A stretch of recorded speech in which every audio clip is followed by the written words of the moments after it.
Opa! Olá, gente, boa tarde. Estamos aqui mais uma vez para o nosso diálogo de conjuntura em tempos de Covid-19.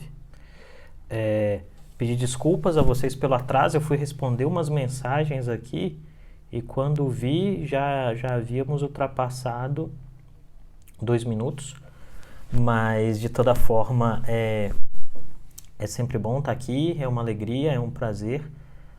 Me sinto bastante feliz com o fato de que a cada dia mais e mais pessoas têm passado a assistir aqui esse nosso esforço de compreender os elementos que envolvem a conjuntura política nacional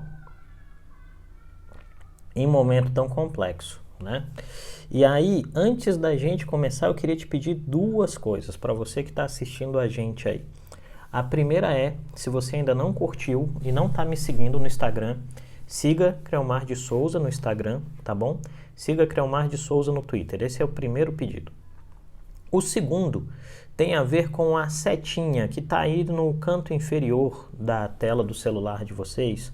Essa setinha permite que você encaminhe a live para outras pessoas, né? Então eu gostaria de te pedir que você clicasse nessa setinha e encaminhasse essa live para outras pessoas, né? Tem uma setinha, você vai clicar nela, vai aparecer a lista dos seus contatos, você seleciona os contatos e você encaminha a nossa live para eles. E por que a gente precisa disso, gente? Por uma questão muito simples, né?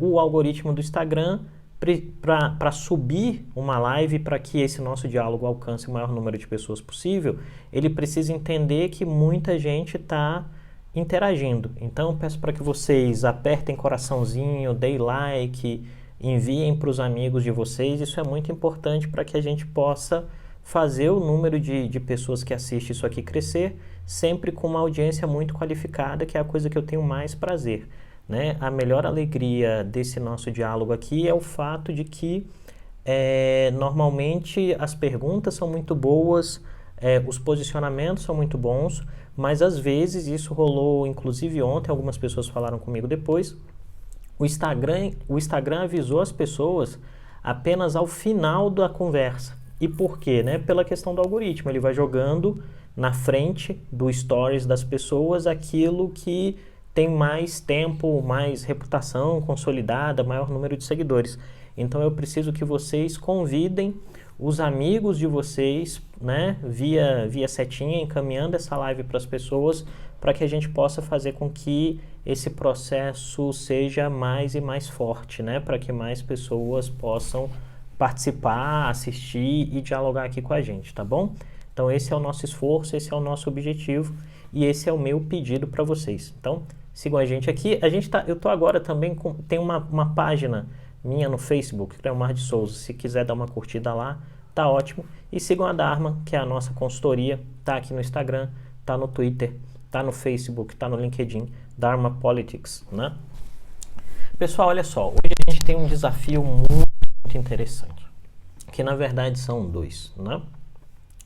O primeiro é destrinchar um pouquinho a fala do presidente Bolsonaro na noite de ontem, né? Essa foi a 5ª vez que o presidente Bolsonaro falou em público, em cadeia de rede nacional, melhor dizendo, desde o começo da crise do Covid-19. Então, assim, o presidente Bolsonaro fez 5 falas até aqui. E aí o nosso primeiro esforço vai ser entender, em linhas gerais, o que mudou, qual foi a progressão de ritmo dessas 5 falas até aqui. E de outro lado, né, a gente vai tentar depois entender o que efetivamente o presidente tentou dizer ontem e o que isso significa em termos de âmbito político. E após isso, né, nós vamos discutir um pouquinho sobre um componente muito importante, que é o quanto a polarização política se tornou uma força internacionalmente, né? A gente pode dizer que a polarização, eu vou parafrasear uma amiga aqui que é especialista em cenários futuros, que é a Jaqueline Gil, e polarização política é uma mega tendência de futuro, né? E quais são os impactos de polarização política sobre a nossa vida à medida que ela está se tornando uma mega tendência de futuro, com impacto direto no nosso cotidiano, né? Então, o que a gente tem nessas falas do presidente Bolsonaro? Nesse período que vem da pandemia do Covid até aqui, o presidente tem feito praticamente uma vez por semana um pronunciamento em cadeia nacional, e desde que começaram as medidas restritivas, esses pronunciamentos têm sido feitos, né?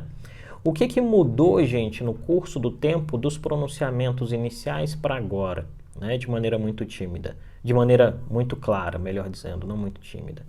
De fato, nós temos que o presidente mudou o seu discurso. Isso significa dizer o quê? O presidente saiu de uma postura que era totalmente ofensiva para uma postura que tem componentes ainda residuais de ofensividade, mas baixou o tom, né? E aí, eu sempre gosto de comparar isso com o discurso que é o mais marcante de todos, que é o 3 discursos atrás, né? Que é quando o presidente tem um posicionamento e ali é o máximo da sua ação de enfrentamento com a sociedade e aqueles com os quais ele quer ter confronto, que é a ideia de que a cloroquina não, de que a Covid-19 não era algo que a gente precisasse se preocupar, né? Lembrando, eu só usei minha mão porque eu tô em casa, tá? Eu vou depois lavar, e aí a gente tosse aqui, ó, no cotovelo. Sejam bem-vindos, gente, ninguém tá atrasado, sempre dá tempo, a gente começou agora, né? É bom ver amigos e amigas que eu não vejo há muito tempo aqui presentes, né? E é sempre uma alegria. Então, o que acontece? Vamos imaginar o seguinte, imagina uma curva gaussiana nos discursos do presidente Bolsonaro, né? Os discursos vão subindo até o discurso da fatídica quarta-feira, onde ele diz que a Covid-19 não passa de uma gripezinha e que se acontecesse algo com ele, via o seu histórico de atleta, ele estaria curado, né? Essa curva que eu estou tracejando aqui, imaginem uma linha, ó, saindo da minha mão. Não sei fazer esse efeito, mas enfim. O ápice desse discurso negacionista perante a sociedade teve um efeito muito prático sobre a popularidade do presidente, que é, à medida que o presidente foi escalando em termos de confrontação aos dados científicos e ao que acontecia globalmente, a popularidade do presidente foi descendo a ladeira, né? O que acontece? Na hora que o presidente chega no topo dessa curva, que é o discurso em que ele fala que é uma gripe, que o histórico de atleta, a sociedade racha com o presidente. Um pedaço considerável da sociedade racha com o presidente, sobretudo classe média, que é quem está conseguindo fazer confinamento e que pode vocalizar, em algum sentido, a crítica ao posicionamento emanado pelo presidente Bolsonaro.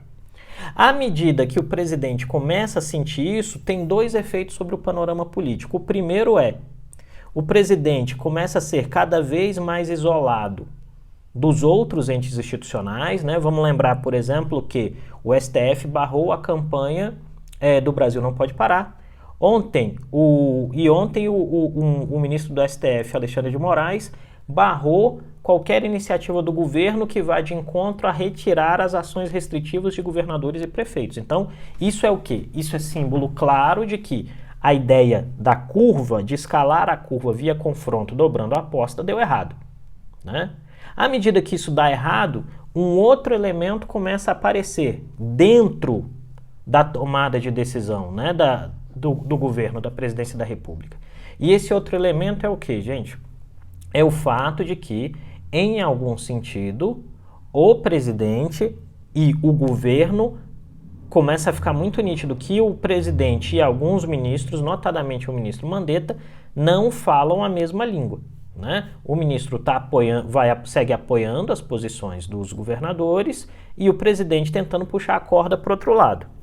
O que vai acontecer? O presidente vai subindo o tom, o ministro vai subindo o tom, a gente tem o último fim de semana, onde há um embate entre o presidente e o ministro, porque o presidente aparece nas lives, o ministro aparece nas lives, melhor dizendo, o presidente diz que vai usar a caneta, na segunda-feira o circo pega fogo e ao final do dia o ministro se mantém. Isso dá a simbologia de que Bolsonaro perdeu 2 batalhas internas, né? E aí, depois de falar essa frase, eu vou dividir para vocês entenderem o que eu estou dizendo. ele perde duas batalhas internas. Ele perde uma batalha de reputação diante da sociedade, porque a maior parte da sociedade, e aí a gente tem métricas, por exemplo, no estado de São Paulo, nós temos que 54% das pessoas estão aderindo a práticas de isolamento. No Distrito Federal, ontem, a gente chegou a 61% de adesão ao isolamento e no estado de Goiás a 60%. Então, assim, Bolsonaro perdeu a batalha reputacional, né? Mais da metade das pessoas em vários estados estão adotando práticas de isolamento social. O estado com menor adesão é Tocantins, que estava com 40%.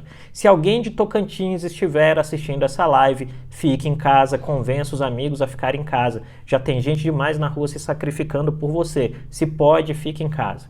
O que acontece? A partir deste processo, né, em que o presidente perdeu a primeira batalha, que é a reputacional, ele já vinha isolado. Uma característica da presidência Bolsonaro é o isolamento, né, diante de outros entes republicanos, não dialoga bem com o Congresso, não dialoga bem com o STF, não dialoga bem com as instituições. Isso é uma característica que faz com que o governo Bolsonaro seja um governo que funcione a partir da ideia da disfuncionalidade institucional. Mas tudo bem, ele foi eleito, né, a partir dessa premissa, né? E aí vem um outro dilema, que é uma outra batalha, que é uma batalha dentro do governo, né? E dentro do governo há um embate entre o grupo de ministros que comprou a tese do ministro da Saúde de que não há alternativa ao isolamento, né? Não neste momento, e há o segundo grupo, que é aquele grupo de conselheiros mais próximos do presidente, que nós na Dharma chamamos de núcleo ideológico do governo, que compraram a ideia que o presidente advogava de que você tinha que criar algum tipo de outra ação, como isolamento vertical ou qualquer outro tipo de eufemismo que você queira apresentar. O embate entre esses dois grupos é bastante importante, gente. Por quê? Porque esse núcleo ideológico não só achava que o presidente tinha que dobrar a aposta e continuar dobrando a aposta para proteger e preservar a si mesmo, não só dos custos da pandemia agora, mas dos custos da crise econômica posterior, né? E tinha até nomes substitutos para o ministro Mandetta. O principal desses nomes, o Osmar Terra, que foi ministro, que é médico também e que estava fazendo pronunciamentos nas redes sociais contestando a posição adotada pelo Ministério da Saúde e contestando a estratégia de contenção de crise do Ministério da Saúde.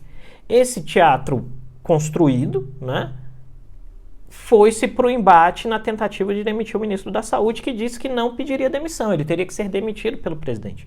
Pois bem, esse grupo perde o embate.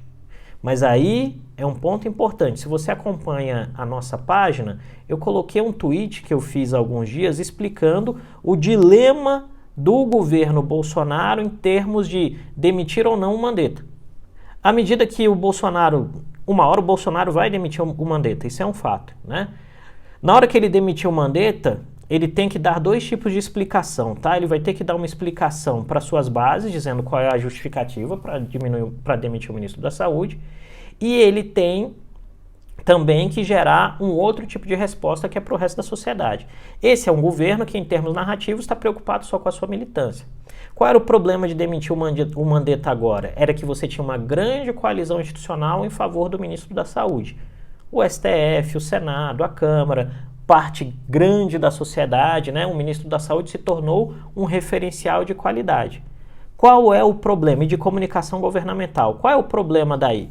O problema derivado daí é que essa percepção da sociedade muito positiva em que o ministro tem muito mais popularidade que o presidente, colocou o presidente na berlinda. Se ele demite o ministro, o resto de apoio dele erode e aí ele vai para onde? Né? Só que, de outro lado, à medida que ele mantém o ministro, tem um grande problema em termos discursivos. Vamos lembrar o seguinte, você que está acompanhando essas lives cotidianamente, o que a gente tem se proposto a entender? Os fenômenos da conjuntura política nacional e um pouco da análise da estratégia narrativa do presidente Bolsonaro como presidente, candidato e ente político. E a narrativa política do presidente Bolsonaro é baseada no fato de você ter a necessidade de construir uma lógica de resposta fácil para pergunta difícil, tá? E aí, nesse aspecto, na campanha funcionava com a ideia da corrupção ou você quer o PT de volta? Agora, eles tentaram primeiro com a economia não pode parar e a nova resposta fácil é a hidroxicloroquina, tá? Esta resposta fácil, para ser implementada, precisava da aderência do ministro da Saúde. E aí estava o problema, porque o ministro da Saúde não queria aderir à hidroxicloroquina porque não há consenso, de acordo com a equipe do Ministério da Saúde, acerca do uso da hidroxicloroquina. E isso foi gerando uma enorme dificuldade. Obrigado aí, pessoal do Rio Grande do Sul assistindo a live. E isso foi gerando uma enorme dificuldade narrativa para o presidente. Porque imagina o seguinte, o presidente primeiro dizia, fica em casa, vai para a rua. O ministro da Saúde dizia, fica em casa. Os governadores diziam, fica em casa. Depois o presidente diz, olha, isso aí vai ser resolvido com hidroxicloroquina. Ele faz um pronunciamento, ele manda vídeo de WhatsApp dizendo que vai ser resolvido com hidroxicloroquina. O ministro da Saúde diz, não dá para usar hidroxicloroquina, não tem protocolo, não funciona ainda, não tem evidência científica. Esse choque de narrativa foi desgastando o presidente, a ponto do presidente dizer, olha, eu tenho que resolver isso aqui. E foi gerando um outro fenômeno, que era o fenômeno de percepção popular de que o presidente mais atrapalhava do que ajudava na conjuntura. Na tentativa de reverter esses dois elementos, o presidente jogou tudo na tentativa de demitir o ministro da Saúde. Ele não conseguiu demitir porque provavelmente ele não teve consenso de entes importantes dentro do ministério acerca da demissão. Isso levou a um outro problema, né? Que é o fato de que essa derrota na não demissão agora do Mandetta gerou um outro efeito. Este efeito tem a ver com o quê?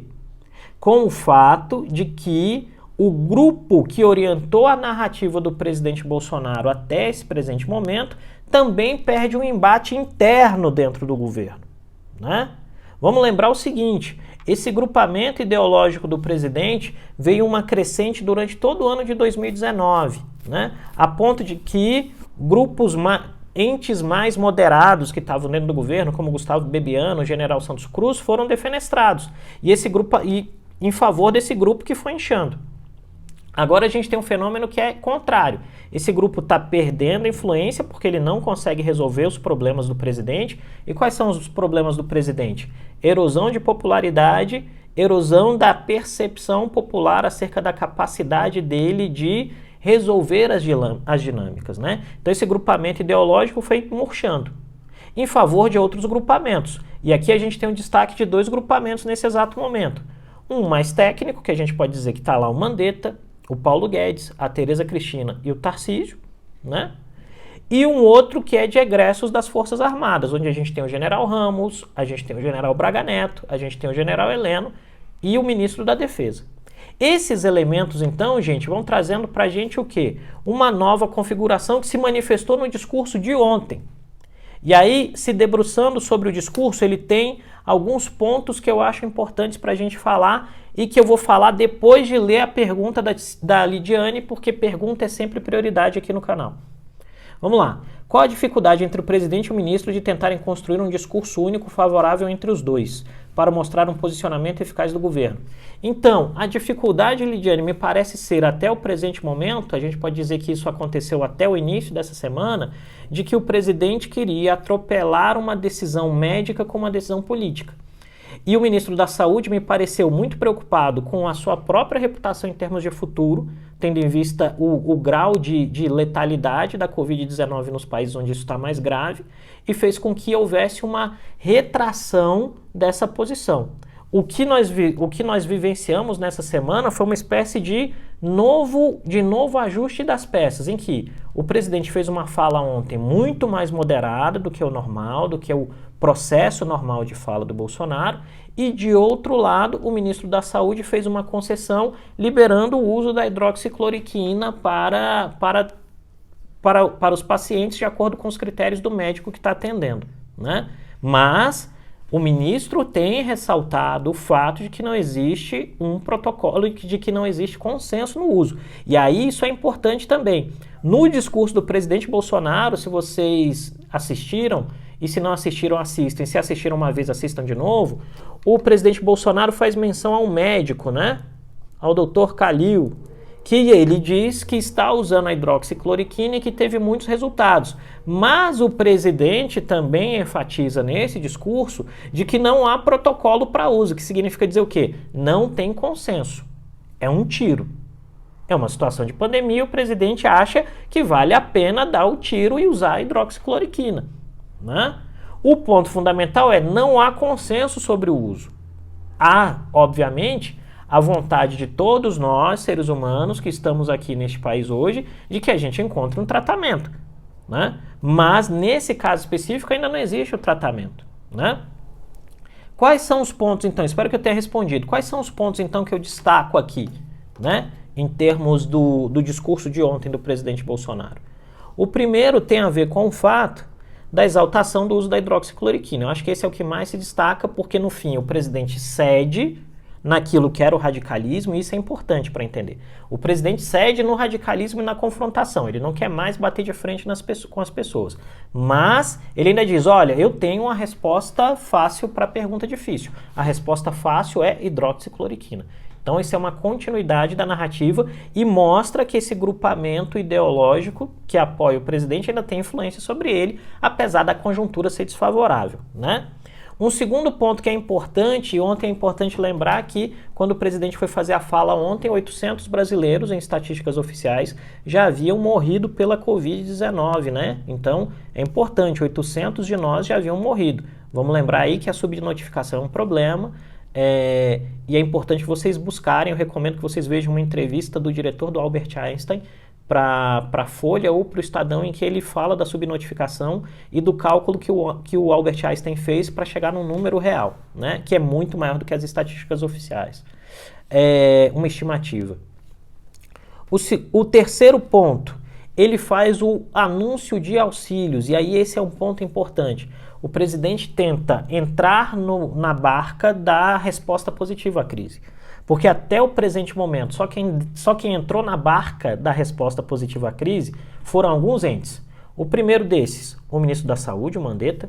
O segundo, o governador de São Paulo, João Dória, e os outros governadores em menor escala, né? E o terceiro, o Rodrigo Maia. Esses três entes são os que têm entrado na barca de ganhar o resultado, a interpretação positiva do combate à Covid-19. E aí o que aconteceu? Em algum sentido, ontem, o presidente, ao fazer os anúncios, ele diz, olha, eu também sou parte da solução, eu não sou só parte do problema. E aí tem um ponto específico em que ele diz, eu coordeno o trabalho dos ministros, eu sou o responsável pela equipe. Então, tudo isso também entra em elemento de mensuração. Um outro ponto importante que está lá, mas no finalzinho da fala, e que eu considero importante, depois eu vou aqui na pergunta do Vitor, bom ter você aqui, Vitor.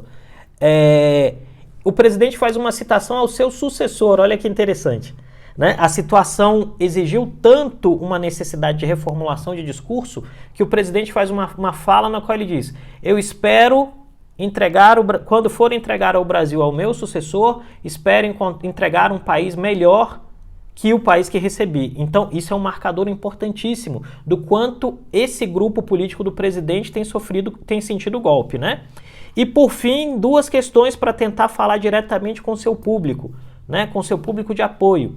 Bolsonaro faz citação a uma passagem, né, da Bíblia, na qual ele diz, conhecereis a verdade e a verdade vos libertará, e depois ele deseja uma feliz Páscoa a todos, né? Então, entendam, vamos dividir o discurso. O presidente diminui o tom, esse é o primeiro elemento.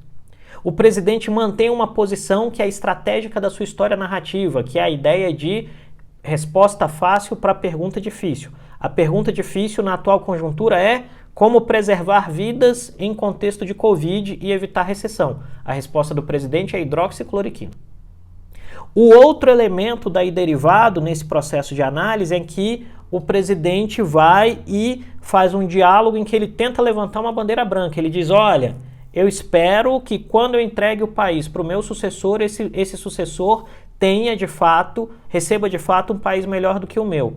E o terceiro elemento que eu acho importante em termos de destaque é a tentativa do presidente de manter acesa a chama de diálogo com os seus apoiadores mais próximos, e aí ele faz uma aposta no eleitorado evangélico, fazendo uma citação bíblica e desejando uma feliz Páscoa a todos.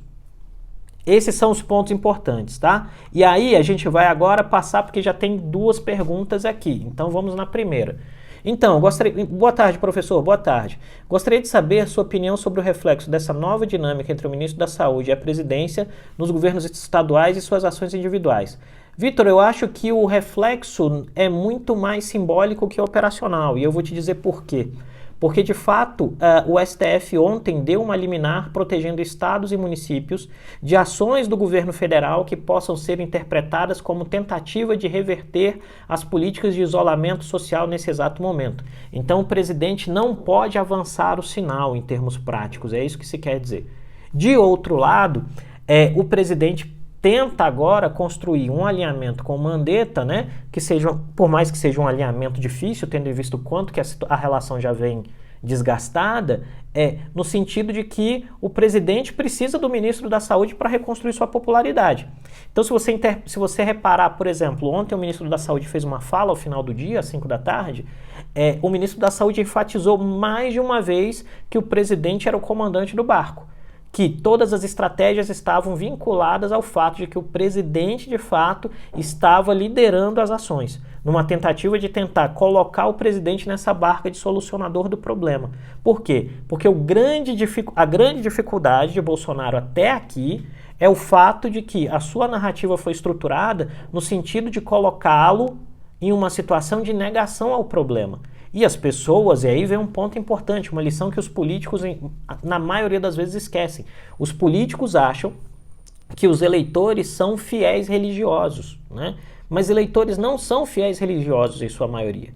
Eleitores fazem escolhas pragmáticas, que significa dizer o quê? Se eu sinto que o político para de resolver o meu problema, eu paro de dar apoio ao político. Então, isso vai gerando uma dinâmica nova, e essa tentativa de reversão, pelo menos da fala televisiva do presidente, vem no sentido de tentar mostrar para a sociedade que ele é parte da solução do problema. Mas lembrando, no Twitter o presidente não mudou o tom e os apoiadores mais próximos do presidente não mudaram o tom, mas a gente fala disso daqui a pouco se vier alguma pergunta. Tá? Espero ter respondido. Vamos lá. Vamos aqui mais uma pergunta. Quais são os principais motivos pelo grande interesse da aprovação do uso da hidroxicloroquina frente aos danos colaterais que ela pode causar, como por exemplo a arritmia cardíaca ou até um ataque fulminante do coração, que você diz, né? Meu caro, a grande questão aí como a gente conhece muito pouco, e aí vamos lembrar o seguinte, hein? Eu não sou médico nem epidemiologista, tá? Eu tô falando do ponto de vista político. Em várias situações, principalmente em países em que aconteceu a explosão de um número enorme de casos, né? Um número enorme de casos envolvendo a Covid-19, um número alto de letalidade, soluções foram tentadas, né? Por exemplo, antes da hidroxicloroquina surgiu o boato do zinco e surgiu o boato da vitamina D, né? Saiu um estudo italiano dizendo que pessoas que tinham maior nível de vitamina D conseguiam resistir melhor aos sintomas da Covid-19. Então, o que aconteceu? As pessoas foram tomar vitamina D, né? No que envolve o uso da hidroxicloroquina com a azitromicina, né? O uso de hidroxicloroquina mais azitromicina, o que acontece é que tem um estudo que diz que o número de pacientes curados em situação terminal, curados dos sintomas da Covid-19 foi expressivo. O problema fundamental é que só tem esse estudo, e aí está a celeuma, né? Esse estudo foi ancorado depois por um outro posicionamento, e para isso a gente tem que ir lá nos Estados Unidos, se você me permite. Tem um médico nos Estados Unidos dizendo, na região de Nova York, dando declarações públicas dizendo que tem curado pessoas de Covid-19 usando hidroxicloroquina mais azitromicina. E este indivíduo, né, este médico, foi entrevistado pelo Rudolph Giuliani, que é um dos colaboradores mais próximos do presidente Donald Trump. E nessa entrevista ele diz, eu estou usando hidroxicloroquina com azitromicina e isso tem curado pessoas. Então o que aconteceu? O governo americano também fez pressão no sentido do uso da hidroxicloroquina. E aí primeiro se construiu um protocolo e depois se recuou porque não se tem certeza do que está fazendo. O que acontece do ponto de vista político de cá? Como o grupo político do Bolsonaro, em algum sentido, tenta emular os posicionamentos políticos do Donald Trump em termos de política interna e de interpretação da realidade, porque ele em algum sentido é herdeiro desse tipo de posicionamento, se criou essa situação em que, então, vamos dar esse tiro e vamos acertar aqui. E aí vem um ponto importante do ponto de vista político. Imagina o seguinte, você é o presidente da República. Alguém te diz que esse troço vai curar as pessoas. Você está com medo do número de pessoas mortas na rua e do efeito econômico disso, porque a palavra é essa, é medo. Né? Todo mundo tem medo. O mandatário tem medo de tudo dar errado. Né? Porque se tudo der errado, ele perde tudo. O presidente pega e fala, vamos usar esse troço para salvar as pessoas. O que tem no meio do caminho? No meio do caminho tem a OMS, no meio do caminho tem o ministro da Saúde. E aí o ministro da Saúde fala, olha, não tem insumos técnicos de ciência para se avançar nessa questão. E isso cria um enorme burburinho. Porque lembra o seguinte, em termos de narrativa política, como Trump, Bolsonaro, Orbán, Savini e outros políticos dessa onda da direita no poder ao redor do mundo se manifestam, né? E chegaram ao poder. Atraindo atenção sobre si mesmos, via redes sociais baseadas em internet, e, de outro lado, tendo o axioma filosófico da resposta simples para a pergunta difícil, que é a cartilha do Steve Bannon, tá, meu velho? Então, assim, eu tenho uma pergunta difícil, eu tenho uma resposta fácil. Ou eu tenho uma resposta fácil, ou eu vou para o ataque pessoal que não tem nada a ver com a pergunta, você fica desorientado, e aí a gente segue a vida. Esses dois instrumentos são fundamentais. Por quê? Porque aí, quando você encara e analisa esses discursos, um ponto fundamental sobre eles é, eu tenho que ter uma resposta pronta. Se eu não tenho uma resposta pronta, eu não consigo atrair as atenções das pessoas para outro elemento. E aí, especificamente, qual é o resultado fundamental de hidroxicloroquina no debate político brasileiro? É que está todo mundo falando de hidroxicloroquina. E está todo mundo falando de hidroxicloroquina, está todo mundo prestando atenção no presidente da República, que é quem está advogando pela hidroxicloroquina. Entende? Então essa é a grande questão. Tem um componente de atractabilidade, isso quer dizer, eu preciso que todos olhem para mim e eu tenho uma resposta. Se essa resposta vai dar certo ou errado, aí é uma outra questão, é um outro desafio que vai ser resultante de um novo processo político. A primeira tentativa de drenar o debate, e aí nesse ponto é importante, todas as polêmicas que a gente tem observado têm servido também para uma lógica de phishing, né? Que é phishing fools, você está pescando as pessoas, você está pescando o desinformado. Né? Repare, de sexta até segunda, Bolsonaro monopolizou o debate político. Primeiro com as críticas à China, depois com a questão que envolvia o ministro da Saúde. Todos falavam de Bolsonaro. Isso serve para que o presidente consiga manter agregados em torno de si de maneira mais forte os seus apoiadores mais fiéis. Né? E serve também para que no fim o presidente tenha minutagem. E minutagem pode ser voto. Essa é a grande questão. E por isso estamos aqui conversando. E aí tem um elogio aqui, muito bacana suas lives, me fazendo gostar e me interessar por política. Obrigado. Obrigado mesmo. Essa é a ideia. Política é muito importante para a gente. Vamos aqui, mais uma pergunta. Li ontem um artigo que indicava que o Bolsonaro estaria apoiando o Trump com relação ao lobby feito pela indústria farmacêutica. Você acha que existe sentido? Então, o lobby vai acontecer, né? E a indústria farmacêutica quer vender remédio. Isso é um ponto, né? Assim, aonde a gente tiver laboratório precisando vender remédio, ele vai querer vender remédio, né? De fato, o que tem acontecido tanto nos Estados Unidos quanto no Brasil é uma enorme pressão sobre toda a cadeia produtiva de saúde, de um lado, para que eles forneçam os insumos, e aí tem um dilema, né? Por exemplo, o Brasil tem os laboratórios, mas o Brasil não tem a matéria-prima tem que sair da Índia ou da China, né? Então isso tem gerado uma dificuldade. E de outro lado, a ideia de que determinados tipos de medicamento têm mais resultado. Por exemplo, os Estados Unidos começaram usando muito hidroxicloroquina, só que agora os Estados Unidos estão usando plasma, né? Isso também tem uma cadeia de pressão e de interesses que leva à decisão. Eu não sei te dizer se no caso específico do Brasil há esse lobby direto da indústria farmacêutica sobre o presidente Bolsonaro, porque a primeira medida aqui foi a utilização de laboratórios oficiais das Forças Armadas para produzir uma quantidade maior de hidroxicloroquina. Agora, de fato, nós temos uma dificuldade enorme no desenho desse panorama e há uma resistência técnica à lógica que tem sido posta até o presente momento. Então, isso tem gerado uma dificuldade. Agora, se você me perguntar se a indústria farmacêutica não tem feito pressão sobre o governo aqui nos Estados Unidos ou em qualquer lugar para vender remédios de forma mais facilitada, eu vou dizer que sim. Obviamente eles vão fazer pressão, mesmo porque, gente, pressão é algo normal da democracia, né? É natural que as entidades e os entes façam pressão no seu dia a dia. Então, isso é importante. Eu acho que vai ser por este caminho aí que a gente vai encontrar alguns tipos de resposta. O ponto fundamental, me parece ser agora, deixa eu beber água.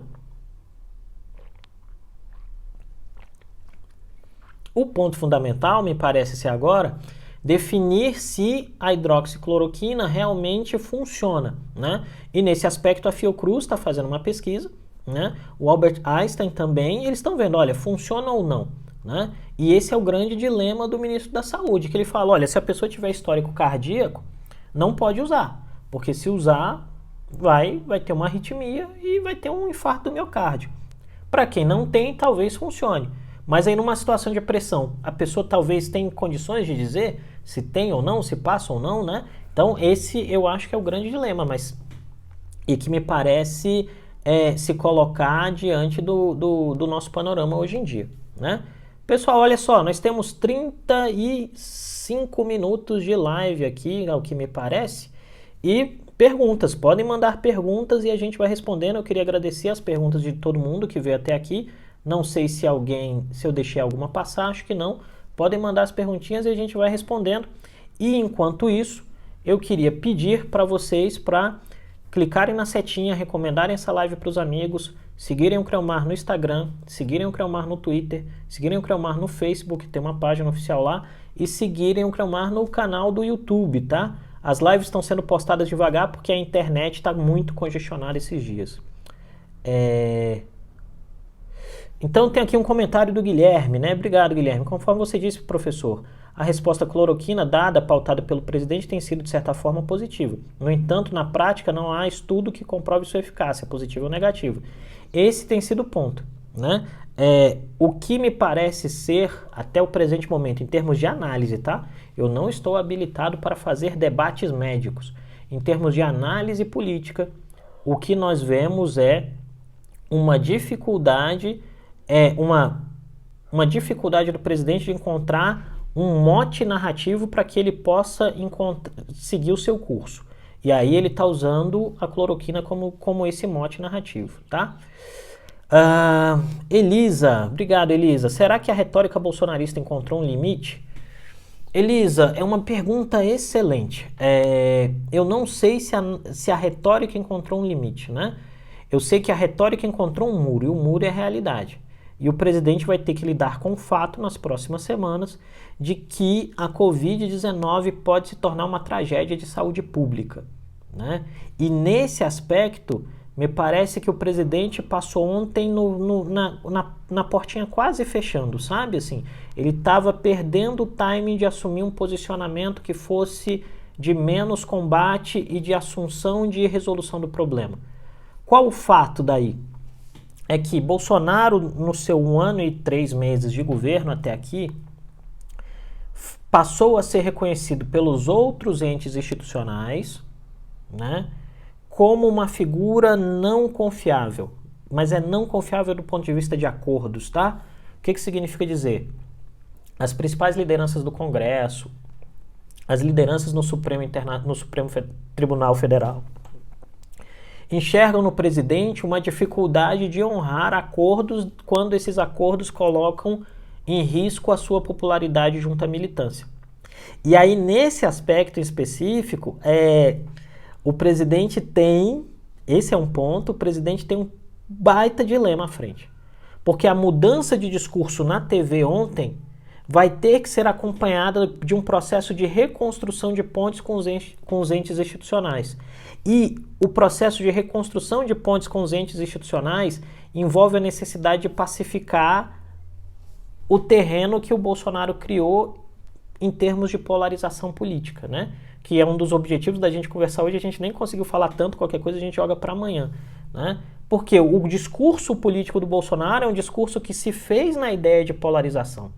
E em um momento como esse, tudo que a gente não precisa é polarização, porque a gente tem que resolver o problema. Para resolver o problema tem que ter consenso.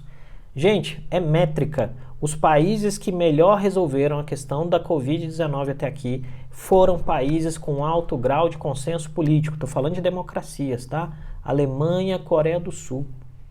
Né? Alto grau de consenso político, política pública feita de maneira acertada, o resultado direto disso é um número menor de mortes. Né? Então, essa tem sido a dificuldade do governo até aqui. Então, eu não sei se a retórica bolsonarista encontrou um limite, né? Porque, obviamente, sempre vai ter gente que é teimosa, né? O espírito humano surpreende. Imagina o seguinte, gente, esse é o mundo onde não existe uma vacina, né? E provavelmente, depois que essa tempestade passar, você vai encontrar gente na rua dizendo que é anti-vacina. Vai! Obviamente que na hora que sair a vacina da Covid-19, como disse o ministro da Saúde dia desses, os anti-vacinas serão os primeiros da fila para tomar a vacina. E vão tomar a vacina, vão para casa e vão dizer que vacina não deve ser tomada. O desafio da pandemia é que ele trouxe o muro muito para perto, né? E aí, vamos ver se o Bolsonaro, se a retórica bolsonarista consegue escalar o muro ou se ela é achatada por ele, né? Aí vem um outro comentário aqui do Guilherme. Com isso ele pode estar apenas adiando a bomba de um possível feedback negativo de estudos. Então, em algum momento vai vir a bomba, né? Ou a solução. O que a gente tem que tentar entender aí eu espero que venha uma solução. Se for a hidroxicloroquina, se for o potássio, o zinco, a vitamina D, eu não me importo de onde vem a solução. Eu quero uma solução, porque eu quero andar na rua com tranquilidade. O ponto fundamental aqui de uma retórica, de um ponto de vista da análise do discurso e do posicionamento político, o presidente está jogando tudo na cloroquina. Tentou jogar tudo no Brasil, não pode... tentou jogar tudo na negação, tentou jogar tudo no Brasil, não pode parar, e agora está jogando tudo na hidroxicloroquina. Vamos ver se funciona. Professor, existe alguma pergunta aqui? Existe alguma possibilidade de retaliação econômica por parte da China devido aos últimos acontecimentos de desconforto diplomático? Então, sempre existe a possibilidade, meu velho. Sempre existe a possibilidade. É saber se eles farão e quando farão. Eu tenho um amigo que é diplomata que me disse que a questão não é se a China vai retalhar, é quando e como. Né? Eu creio que esse é o ponto. A pergunta que a gente tem que se fazer hoje é quando e como, tá? Pessoal, chegamos aqui a 40 minutos, né? A gente está se encaminhando para o nosso finalzinho. Eu vou pedir a vocês desculpas e aí a gente joga a discussão de polarização para amanhã, tá? Vamos falar só de polarização amanhã, porque hoje não deu. Ô Carla, muito obrigado, viu, pelo seu elogio. A gente está tentando fazer esse trabalho para auxiliar as pessoas a entender essa conjuntura. Eu sempre fico muito feliz. Te pediria então para, por favor, compartilhar isso com os seus seguidores de Instagram, né? Para que eles passassem a ver esse canal, se você puder ajudar a divulgar esse trabalho que a gente tem feito para expandir essa reflexão e o debate político, te agradeço muito, né? Gente, chegamos aqui então, estamos chegando ao final. Se mais alguém tiver uma pergunta, a gente responde com a melhor qualidade possível, e se não, a gente vai seguindo. Samuel, a live fica salva 24 horas no Stories e depois vai para o meu canal no YouTube, tá? A gente tem um canal no YouTube, Creomar de Souza, que fica lá onde as lives estão disponíveis. Elas estão subindo com mais lentidão, porque a internet tem sido realmente um desafio terrível esses dias em termos de upload de material. Quero agradecer os amigos que estão aí também. Eduardo, obrigado pelas palminhas. A Nana, que mandou palminhas para mim também. Todos vocês que dão aí tchauzinho e tal. É sempre um prazer, tá? Obrigado, Jana, obrigado. Pessoal, eu acho então que a gente fica por aqui hoje. Eu queria agradecer a todas as pessoas que têm assistido, que têm seguido no Instagram. A gente tem crescido muito, a página tem crescido surpreendentemente. É um prazer enorme estar aqui com vocês. Eu pediria também que vocês dessem uma clicadinha na Dharma Politics aqui no Instagram, Dharma Politics no Twitter, estamos também no Facebook e no LinkedIn, que é a minha consultoria. A gente tem feito trabalhos muito legais nesse momento. Se vocês puderem curtir também e divulgar, a gente agradece muito. No mais, a gente se vê aqui amanhã ao meio-dia, e aí a gente faz uma pausa no fim de semana, e na segunda a gente se reencontra. E amanhã, nessa live, nesse mesmo horário, a gente vai discutir polarização, tentar entender por que Deus, política se tornou um grande fla-flu, não só no Brasil, mas mundo afora. A gente vai tentar entender isso e eu convido vocês para fazer esse papo com a gente, tá bom? No mais, um beijão, fiquem com Deus, lavem as mãos, cuidem dos idosos, se cuidem e se puder, fique em casa. E lembra, gente, análise não é conversa de bar, a análise é coisa séria, tá bom? Beijão, se cuidem e até amanhã.